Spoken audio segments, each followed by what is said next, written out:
My boyfriend and I recently decided that we wanted to take the new tent we bought on its first trip. The tent was one that hooks up to your car to provide more storage space, and we were excited to try it out. We had even planned a kayaking trip the next day as well. It was supposed to be a nice, inexpensive outdoorsy weekend getaway. We tend to book things last minute, so all the state parks and professional campgrounds were full. This led us to a website that is essentially an Airbnb for campsite. The place we chose was a 100-acre property just 20 minutes south of the kayak shop. Of all the sites in the area, it was described as having working bathrooms, showers, and it allowed for campfires, with all the sites being accessible for cars. This site was also the most reviewed in the area, with 3 5 out of 5 star reviews. The area was very rural, so we did not think much about the low number of reviews for any of the campsite. The renter was Mary, who only ever texted us updates, but seemed sweet. We started out the 2-hour drive a bit later than anticipated, which put us behind the 11 a.m. time we had originally informed the host, but we tried to keep her updated with the new schedule. She just told us to let her know when we arrive at the address she sent us. When we arrive at the address, we are greeted by a barn from the pictures. It had string lights all over it,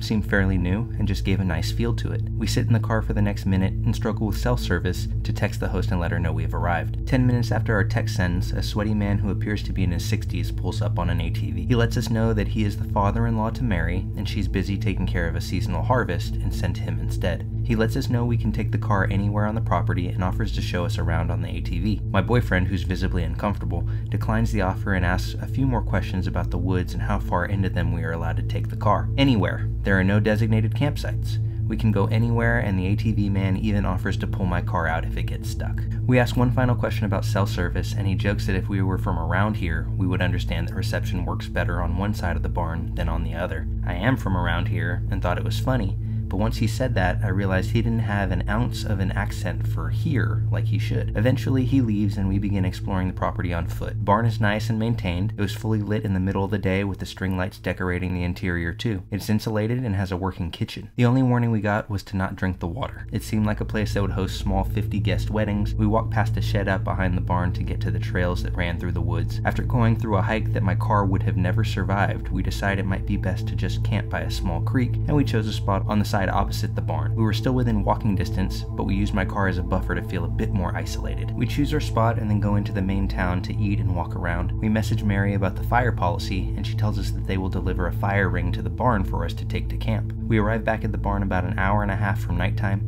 We drive by the barn and the lights have been turned off. We assumed it was on a timer as to not waste energy or money. We also noticed the fire ring had not yet been delivered. We start the grueling 30-minute setup in the sticky heat and reward ourselves with a nice sit in an air-conditioned car. We notice it looks like it's about to rain, so my boyfriend and I pull out a card game and wait for it to pass in the car. It only lasted about 10 minutes, but the sun is starting to set. The tent held up nicely, so we felt okay leaving it for a second. Needing to use the bathroom, we start walking to the barn. As we cross the creek, we hear what sounds to be like someone in the shed moving things around. A bit unsettling, but I tell my boyfriend that maybe they used equipment today and it's just sitting in there making the cracking cool-off noises that it sometimes does. We get to the barn and the lights are still off, but the fire ring is there. We go in and check just to make sure the power is off, and it is not just the lights outside. None of the light switches will work, so we assume the power is cut. Again, maybe it's just on a timer, no worries. We step out of the barn and get 10 feet away, and we hear a hum in the distance to the opposite side of the shed. The power to the barn is restored. We change direction to go use the bathroom, but as soon as we step inside, the power cuts again.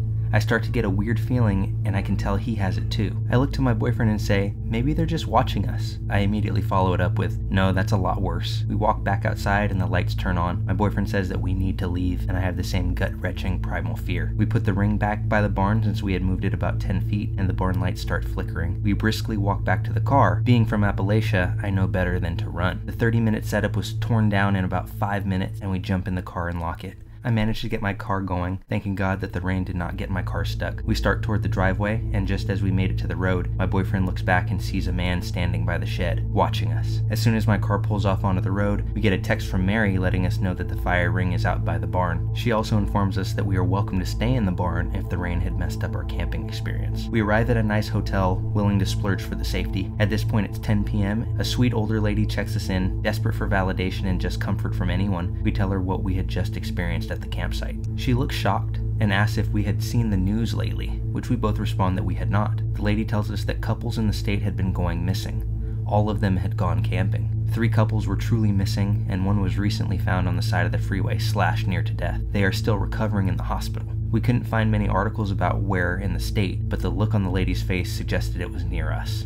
By the time we got to our room, and nearly in tears at this point, we look at our phones and see a single text message from Mary saying, "Thank you for staying with us."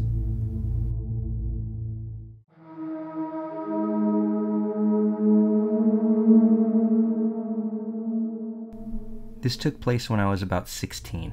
My aunt was in town visiting and we were coming back from the grocery store. We were driving back to my mom's house. My parents are divorced, just so you know, and she lived way out in the country. Like it's a 10-minute drive from anywhere. We pull up our driveway and a red car pulls in behind us. My aunt and I stay in the car and the man approaches the driver's side door. Can't rightly tell you why he looked like a creep, but he looked like a creep. Very pasty skin, eyes that were staring too hard, just overall weird. He claims he's lost and looking for a way to a fitness center in the town next over. The exact fitness center that is about a minute away from where the grocery store is. Super odd, but I give him directions. He thanks me, but continues to stare at me. He asks if we know each other and I reply no. He gives me his name and I again repeat no, I do not. A couple seconds of awkward staring and he asks what my name is. Well, being an idiot and feeling anxious, I tell him that was a mistake. He confirms we don't know each other and heads back to his car and we watch him leave. My aunt and I agree he was very strange, but shake it off and take the groceries in. From where we parked, you have to take a long, windy path up behind the house to the back door. My aunt goes outside to grab the rest of the groceries, and I settle on the couch in the living room and look outside. Red car in the driveway. My aunt comes upstairs and said the guy was almost to our door and claimed he forgot the directions. My aunt curtly told him, right, left, right,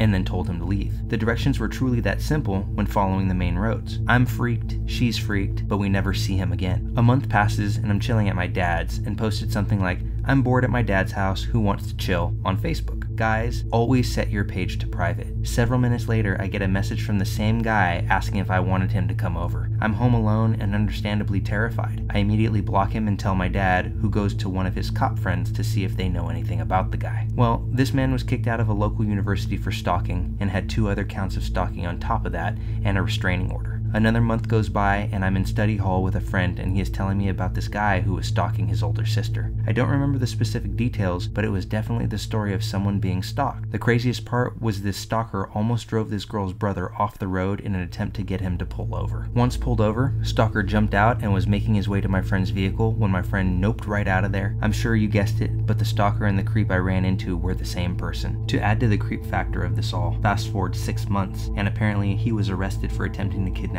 3 different women within an hour, failing on all attempts and almost running over the last woman's father who was with her at the time. Confirmed it via news article, and I'm still pretty floored by it all.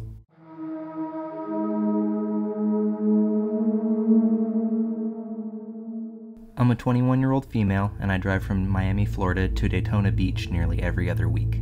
I make sure to fuel up before I start off, but this one particular day, I didn't. I left Daytona around midnight, driving back to Miami. I drive a black Mustang 40th anniversary. I was literally flooring it back home through I-95. The entire route was empty, other than a few trucks and small cars here and there. I was jamming to some good music, not paying much attention to what was going on with my fuel tank. Around 2:30, 2:45 a.m., the low fuel warning came up. I saw it and started looking for the nearest exit, which happened to be Boynton Beach. I have never been there and had no idea about how the area is. I took the exit and saw that there was a Circle K right off the exit. I was a little relieved because now I at least wouldn't run out of fuel in the middle of nowhere. Now with barely any fuel left in my car, I pull up to the gas station. It's totally empty. I can't even see a single car inside or even outside on the road. There were no people other than one tall man in a red-colored jacket walking around near the side of the gas station where all the parking spots are. But he was not very close to the pump I was at. I was a little scared, but I usually try to shake my fear off by telling myself that it's nothing. Although I'm glad that I listened to that little voice inside me this time. This man at this point is looking at the ground, but kind of walking in the general direction of my car. I'm still inside the car contemplating whether I should get out or stay in. Usually I would have just gotten out and fueled, not being scared. But that day, something in my gut told me to lock the door and wait inside until he either goes away or walks past my car. At this point, the guy is just a few feet away from my car, still not looking at me. I'm trying to tell myself, it's okay, he doesn't even care that I'm here, I should get out. But then, my worst fear comes to life. This man looks up straight at me and dashes towards the driver's side door and tries to open it. At this point, it's around 3 a.m. with no other people in the general vicinity. I literally froze for a second and thought, I'm gonna die. He pulled on the door handle several times trying to get it open, but then I somehow got my senses back, turned the car on, and floored it. He didn't let go of the door handle until I started the car and hit the gas pedal. I'm so thankful that despite the low fuel, my car still started up and drove off. I literally had nothing on me to defend myself other than the plastic fork I got from Panda Express earlier that day. I still can't get over the whole experience, and it gives me chills even typing it out tonight. I have no idea what came of creepy gas station man in a red jacket, or if he tried this with anybody else, but I encourage everybody to be aware of their surroundings and not wait until 3 in the morning to fill up their gas tank.